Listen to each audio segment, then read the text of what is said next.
પરિણામ ઘાતક જ આવતું હોય છે. આવું જ બન્યું છે મહેસાણાના વિસનગર શહેર, જ્યાં પતિ અને પત્ની વચ્ચે આડા સંબંધના વહેમમાં ઘર કંકાસ શરૂ થયો, જેમાં પતિ અને પત્ની અલગ અલગ રહેવા લાગ્યા, પણ પતિ વિયોગમાં સરી પડ્યો અને હતાશામાં તેણે ભરી લીધું મોતનું પગલું. પછી શું થયું આ કેસમાં, જોઈએ આ રિપોર્ટ.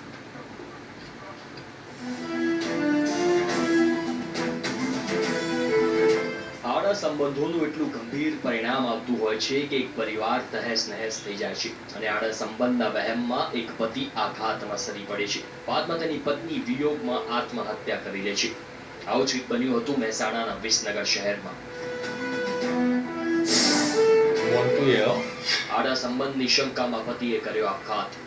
પતિના આપઘાત બાદ પત્નીનો પણ આપઘાત. 2 શખ્સો સામે નોંધાઈ પોલીસ ફરિયાદ. તારીખ 18 જાન્યુઆરી 2019.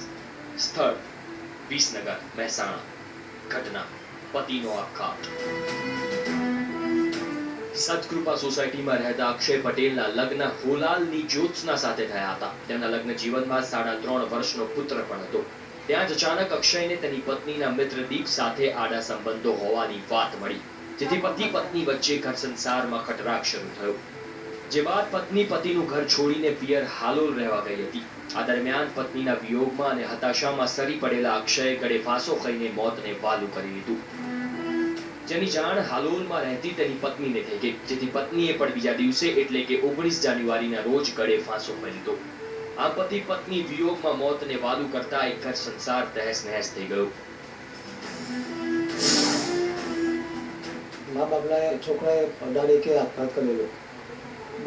પાડોશીના છોકરાએ તેની વહુને ચલાવવાથી કથા છોકરો બીજી છોકરી લઈ કરે છે.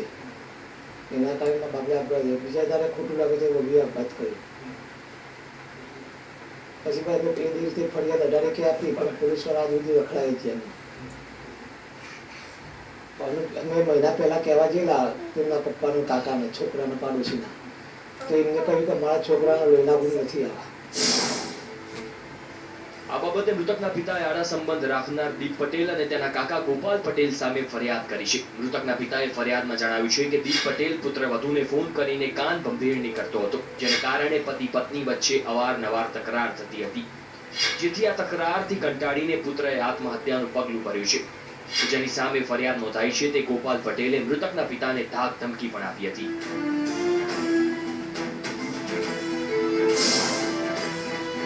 પાડોશી છોકરો પેલા મા બાપનો બહુ ગયેલો ને, તે મહિના પહેલા રિસેન્ટ ગયેલી. પછી અમે 16 બાબલા કહ્યું કે 16 તારીખે આપણે વગને લઈ આવીએ. અમે 16 તારીખે લેવા જઈએ, આપવાની ના પાડી. પછી 17 તારીખે એની મમ્મીને કહ્યું મને ધમકી છે, મારા છોકરા પર ધમકી છે. અને 17 તારીખે રાત્રે આપઘાત કર્યો.